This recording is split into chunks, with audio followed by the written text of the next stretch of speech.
ગુજરાત જોડો જનસભામાં અહીં મંચસ્થ જેમણે હમણાં વક્તવ્ય આપ્યું એવા નર્મદા જિલ્લા આમ આદમી પાર્ટીના પ્રમુખ એવા નિરંજનભાઈ,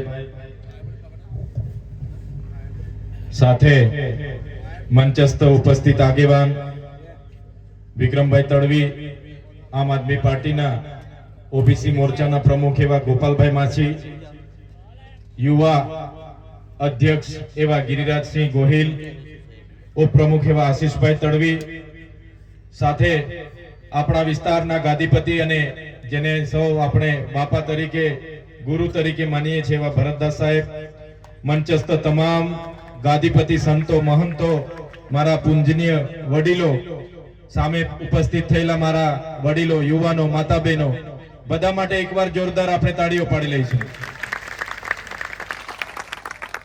સાથીઓ, આપણે અહીંયા ઉપસ્થિત થયેલા તમામ વર્ગના લોકોનું સ્વાગત કરીએ છીએ, સન્માન કરીએ છીએ. કેટલાક મીડિયાના મિત્રો પણ અહીંયા ઉપસ્થિત છે. કાયદો અને વ્યવસ્થા જળવાય એના માટે પોલીસ અધિકારીઓ પણ ઉપસ્થિત છે. તો એમને શું કરવા આપણે ભૂલી, એમના માટે પણ જોરદાર તાળીઓ પાડી લો. સાથીઓ, આપણે ઘણીવાર સમાચારના માધ્યમોથી અને નાની મોટી મીટિંગોમાં બધા આગેવાનો કહેતા હોય છે કે આદિવાસી એ મૂળ માલિક છે, આદિવાસી એ આ દેશનો માલિક છે. ત્યારે સૌપ્રથમ આપણે આદિવાસી એટલે કોણ એ જાણવું પડે. ત્યારે સાથીઓ, ઇતિહાસકારો એવું કહે છે, દેશનું બંધારણ એવું કહે છે, દેશની સુપ્રીમ કોર્ટ એવું કહે છે, અને દેશ વિદેશના વૈજ્ઞાનિકો એવું કહે છે કે આદિ અનાદિ કાળથી આ પૃથ્વી પર જો કોઈ પહેલા આવ્યો હોય એ આદિમાનવ હતો.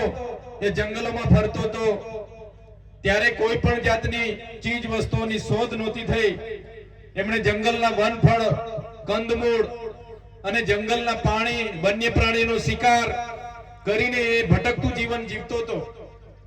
ધીરે ધીરે અગ્નિની શોધ થઈ. વાંસના ઘસારામાંથી અગ્નિ જ્યારે નીચેના તણખલા પડ્યા અને આગ લાગી, ત્યારે આદિમાનવને ખબર પડ્યું કે અગ્નિમાં જે શેકાયેલું હોય, અગ્નિમાં જે ભૂંજાયેલું હોય એ ખવાય. અને એને અગ્નિની શોધ એને સાચવી રાખી. બાદમાં પેણાની શોધ થઈ, ધાન્ય જે આપણે ખાઈએ છીએ ધાન્યની શોધ પણ થઈ. ધાન્યની શોધ થતા થતા અનેક હજારો વર્ષ પછી, આશરે આજે આજથી 40 થી 50,000 વર્ષ પહેલા ખેતીની શોધ થઈ અને એ આદિમાનવ એ સ્થાયી થયા. નાના મોટા કબીલાઓમાં આદિવાસી સરદારો, ગામના મુખીઓ, ગામના પટેલો નાના મોટા કબીલાઓમાં એક રહેવા લાગ્યા. બાદમાં તો તમને બધાને ખબર છે, આપણે બધા ભણીએ છીએ, આપણો ઇતિહાસ ધોરણ 9માં હોય, 8માં હોય, બધું ભણાવવામાં આવે છે કે ત્યારબાદ સભ્ય સંસ્કૃતિઓ વિદેશોમાંથી આવી. કેટલીક જાતિના લોકો યુરેશિયન થી આવ્યા, કેટલાક પોર્ટુગીઝ થી આવ્યા, કેટલાક મુગલોએ આક્રમણ કર્યું, ફ્રેન્ચોએ આક્રમણ કર્યું, હુણોએ આક્રમણ કર્યું. અને અનેકવાર ઇતિહાસકારોના કહેવા પ્રમાણે આ દેશ પર આક્રમણો થયા. બહારના લોકોના શાસનો આવ્યા અને છેલ્લું શાસન અંગ્રેજોનું હતું. ત્યારે અંગ્રેજોના શાસન વખતે પણ આ વિસ્તારના આપણા પૂર્વજો, એ ચાહે બિરસા મુંડા હોય, ત્યાત્યા નાયક હોય, ખાત્યા નાયક હોય, ટાટિયા મામા હોય, ફૂલો ઝૂલો હોય, ગુરુ ગોવિંદજી હોય, જલકારી બાઈ હોય, રૂપસિંહ નાયક હોય, કે આપણા પૂર્વજોએ અંગ્રેજો સામે પણ યુદ્ધ છેડ્યું. અનેક સંઘર્ષો થયા, અનેક આપણા લોકો મરી ગયા, કેટલાય લોકો પોતાની શહીદી વહોરી દીધી. અને બાદમાં આઝાદી મળી.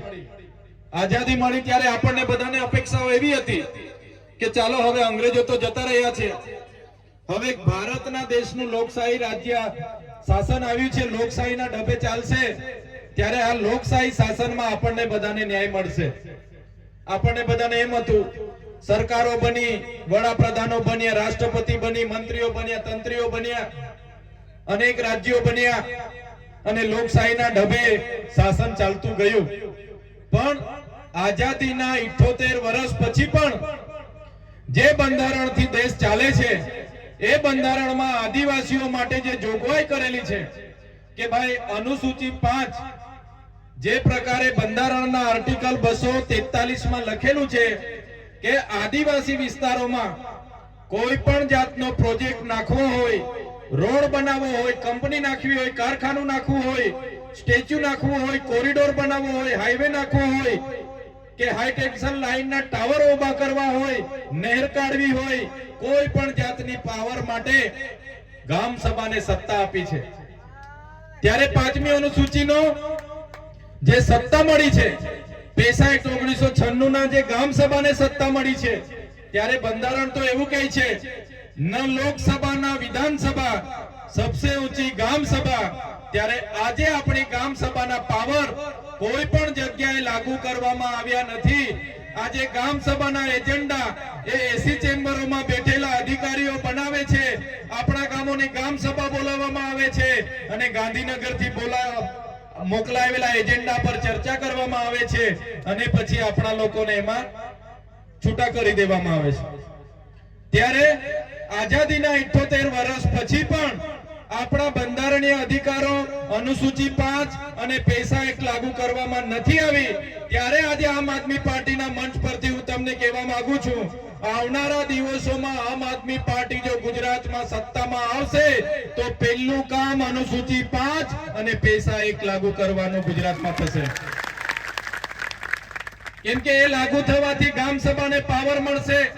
તમારા ગામમાં શું જોઈએ છે, શેની જરૂર છે, એ ગામના લોકો નક્કી કરશે અને ગાંધીનગર સુધી તમારો ઠરાવ જશે અને એ મંજૂર થશે. ત્યારે સાથીઓ, આ લોકશાહી દેશમાં પણ આપણે બધાએ આપણા લોકોએ ભોગ આપ્યો છે. ભોગ એટલો બધો આપ્યો છે, તમે ખાલી 2-3 મેં દાખલા આપીશ. નર્મદા ડેમની વાત કરું.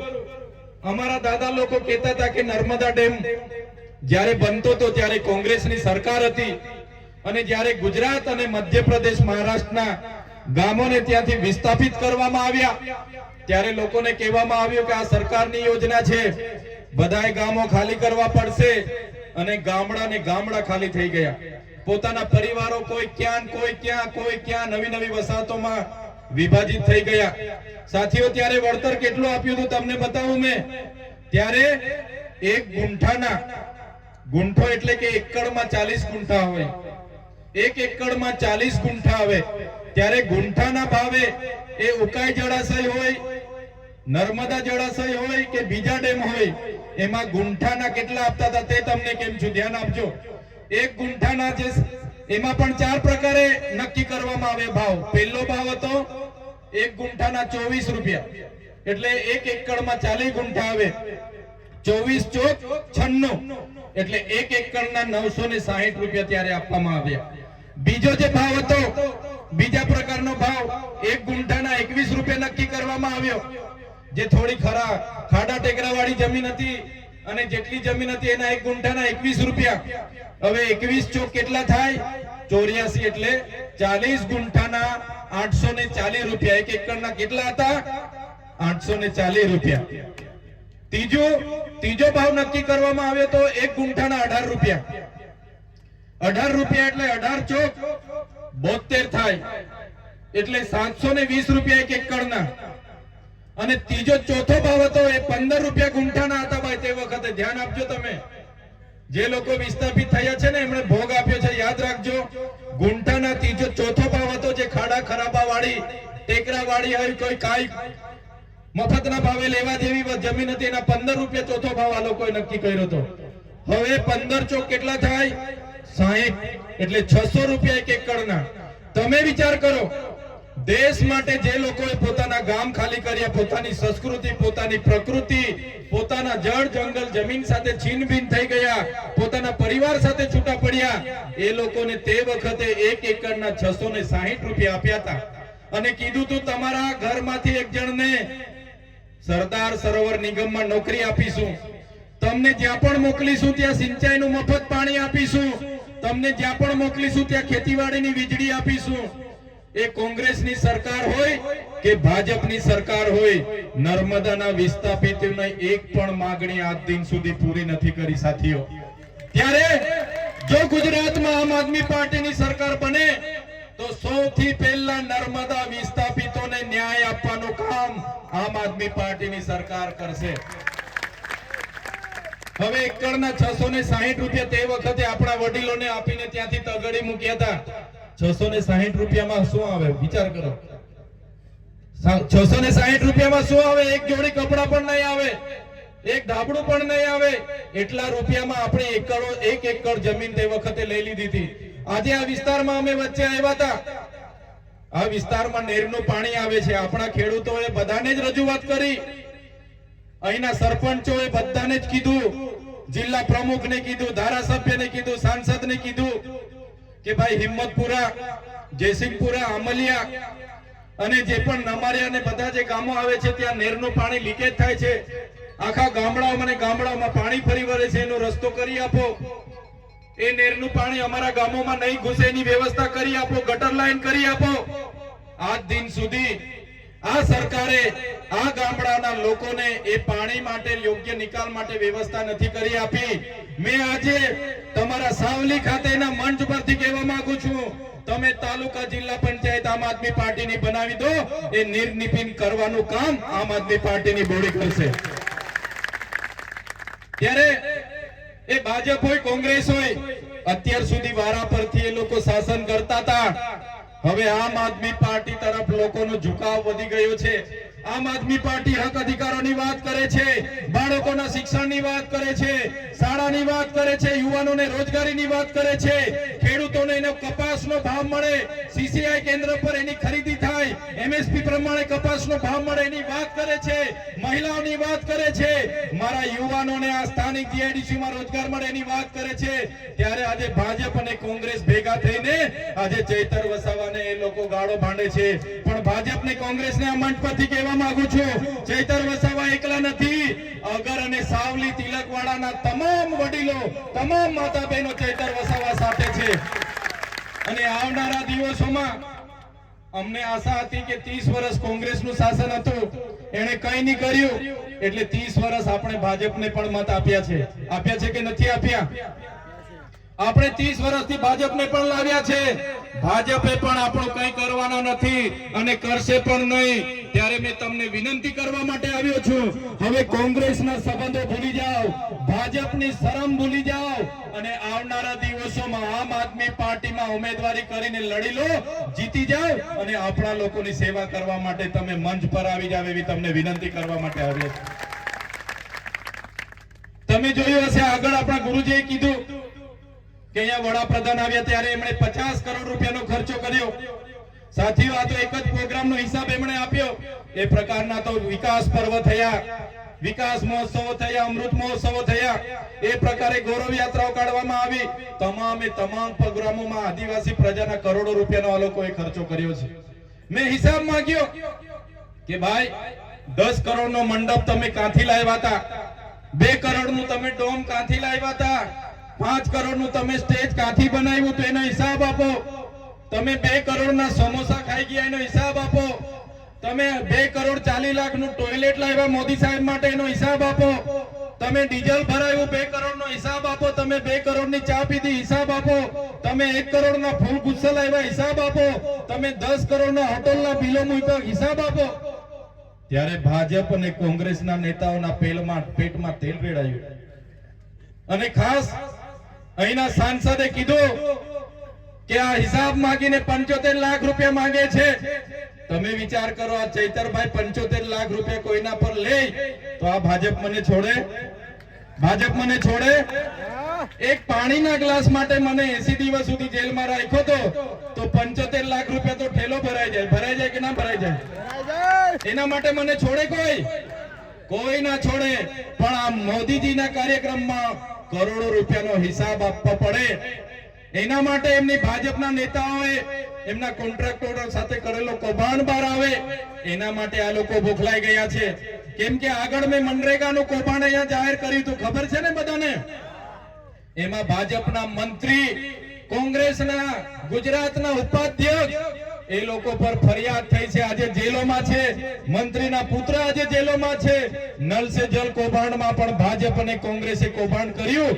આજે નળ તો આપણા ગામમાં આવી ગયા, પણ નળમાંથી એક ટીપું પાણી આપણને આજ દિન સુધી મળ્યું નથી. મળ્યું છે તમને? બેનો બોલતા નથી. પાણી આવતું હોય તો કેજો પાછા, અહીંયા ખોટા નહીં પડી. અમે આવે છે પાણી? બસ આ લોકોએ કૌભાંડો જ કર્યા છે. ત્યારે આજે આ મંચ પરથી અમે તમને કહેવા માટે આવ્યા છે, બંધારણીય અધિકારોની વાત હોય, આપણા વિકાસની વાત હોય, આપણા બાળકોના શિક્ષણની વાત હોય, આ સરકારને એમાં જરા પણ રસ નથી. સરકારને તો પ્રજાના પૈસે તાઇફા કરવામાં રસ છે.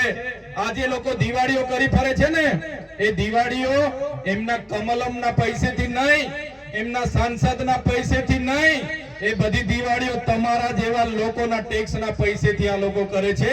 એટલે આવનારા દિવસોમાં એ લોકોને સત્તાથી દૂર કરી દેવું પડશે. આપણે તૈયાર છો બધા? તૈયાર છો બધા? ત્યારે સાથીઓ, આજે મનરેગા યોજનામાં આપણને રોજગારી 1 વર્ષથી આ ભાજપની સરકારે બંધ કરી દીધી છે. કેમ કે મનરેગામાં એ લોકોએ ખૂબ મોટા કૌભાંડો કર્યા. હવે મનરેગાનું નામ બદલવાની તાલમીલ ચાલે છે.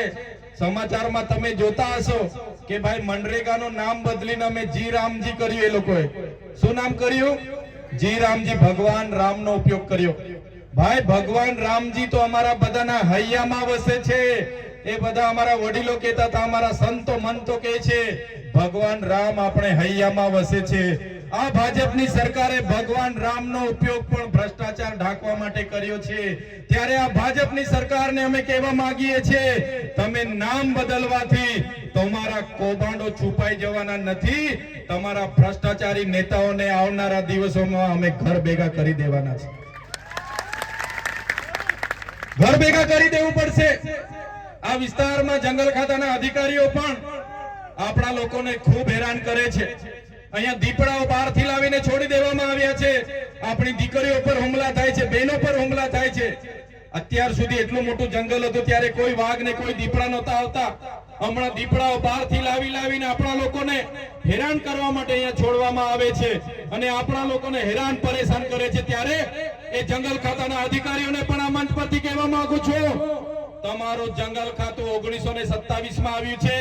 અમારો આદિવાસી આ જંગલો વચ્ચે હજારો વર્ષથી રહે છે.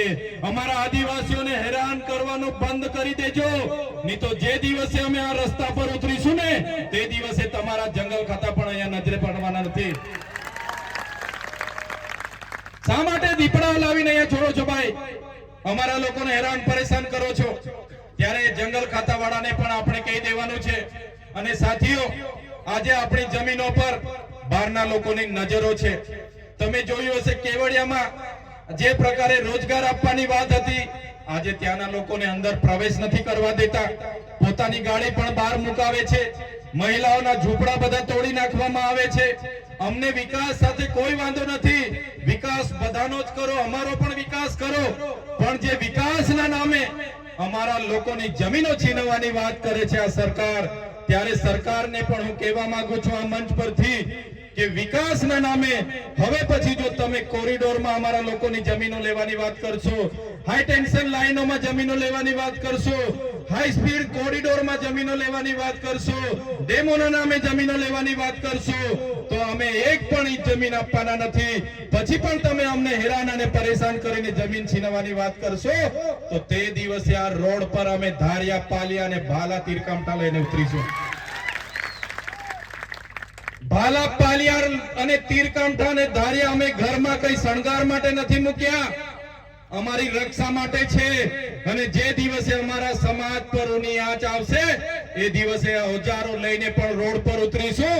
ગાંધીનગર જવાનું થશે તો ગાંધીનગર પણ રેલો જશે અને ગાંધીનગરમાં જઈને નેપાળ વાળી કરવાની ફરજ પડશે તો ગાંધીનગરમાં નેપાળ વાળી કરીને પણ સત્તા પરિવર્તન કરીશું. ત્યારે આ વિસ્તારમાં, આ પંચાયતમાં કેટલાક સરપંચોને આ સભામાં નહીં આવવાનું, નહીં જવાનું એમ કરીને ભાજપના કેટલાક નેતાઓ અમારા આગેવાનોને ડરાવતા હતા, અમારા સરપંચોને દબાવતા હતા, બીવડાવતા હતા કે ભાઈ ચૈતર વસાવાની સભામાં જશો તો તમને કઈ વિકાસ નહીં કરીએ, ફલાણું નહીં કરીએ, ઢીકણું નહીં કરીએ, તમારે ત્યાં જીબી વાળાને રેડ કરાવીશું, પોલીસ વાળાને રેડ કરાવીશું, તમારું પાણી બંધ કરી દઈશું, તમારો રસ્તો બંધ કરી દઈશું, એમ કરીને ભાજપના લોકોએ ખૂબ અમારા લોકોને ડરાવ્યા છે. પણ ભાજપના લોકો પણ આ સાંભળી લે આ મંચ પરથી ભાજપના લોકોને પણ કહેવા માંગુ છું, આ કોંગ્રેસના લોકો નથી, આ આમ આદમી પાર્ટી ચૈતર વસાવાના લોકો છે. અમારા લોકોને હેરાન પરેશાન કરવાનું જો તમે કોશિશ પણ કરશો, અમારા એક પણ સરપંચને એક